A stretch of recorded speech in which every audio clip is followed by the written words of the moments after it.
महाशिवरात्रि क्यों मनाई जाती है? महाशिवरात्रि पर क्या क्या हुआ था? भगवान शिव को पाने के लिए माता पार्वती ने कितने जन्मों तक प्रतीक्षा करी थी और कितने जन्म लिए थे माता पार्वती ने भगवान शिव को पाने के लिए। और समुद्र मंथन जब हो रहा था, जिसकी वजह से जो हलाहल विष निकला, उसकी वजह से पूरे सृष्टि पर जो खतरा मंडरा रहा था, भगवान शिव ने उसे कैसे संभाला और पूरी सृष्टि की कैसे रक्षा करी। और भगवान शिव का नाम नीलकंठ महादेव क्यों पड़ा? इस वीडियो को देखने के बाद आपको सारे सवालों के जवाब मिल जाएंगे। सबसे पहले जानते हैं कि माता पार्वती ने भगवान शिव को पाने के लिए कितने जन्मों तक प्रतीक्षा करी थी और कितने जन्म लिए थे माता पार्वती ने भगवान शिव को पाने के लिए।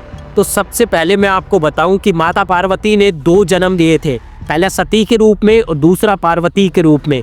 पहला सती के रूप में जो लिया था, जो वो एक दक्ष नाम के राजा थे, वहाँ पर वो पुत्री बनकर जन्मी थी और वहाँ पर जन्म लेने के बाद उन्होंने अखंड तपस्या करी थी भगवान शिव को पाने के लिए, लेकिन वो जन्म उनका सफल नहीं हो पाया। भगवान शिव उस जन्म में उन्हें प्राप्त नहीं हुए और उसके ठीक बाद उन्होंने पार्वती का जन्म लिया।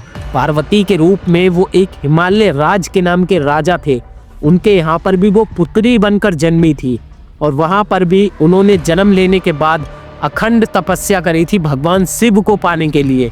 और उसके बाद भगवान शिव की उन्हें प्राप्त, माता पार्वती ने भगवान शिव को जब प्राप्त किया तो समस्त देवी देवताओं के सामने उनका विवाह कराया गया। समस्त देवी देवता थे, पूरा ब्रह्मांड था, पूरा ब्रह्मांड उनके विवाह का साक्षी था।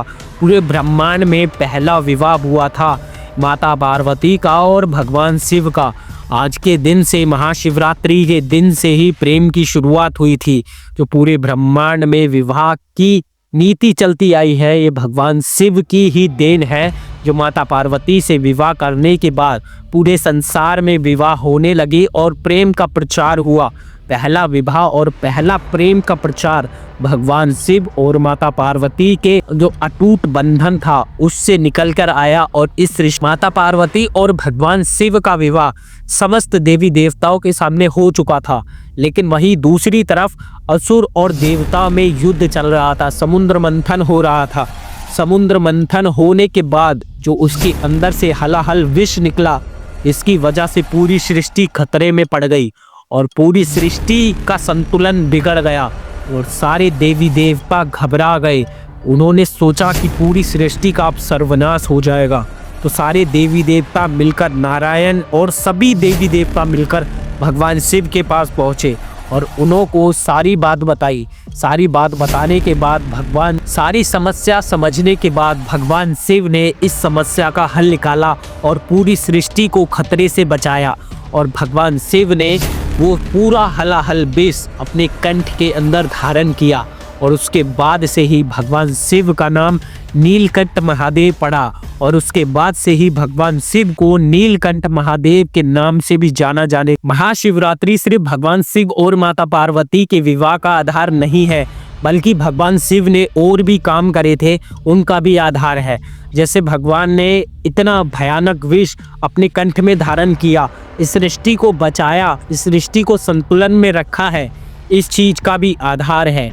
सिर्फ महादेव को प्रसन्न करने के लिए महाशिवरात्रि पर उनकी पूजा नहीं करिए, बल्कि उनके इस कार्य का धन्यवाद भी करिए। अभी को मेरी तरफ से महाशिवरात्रि की हार्दिक शुभकामनाएं। हर हर महादेव।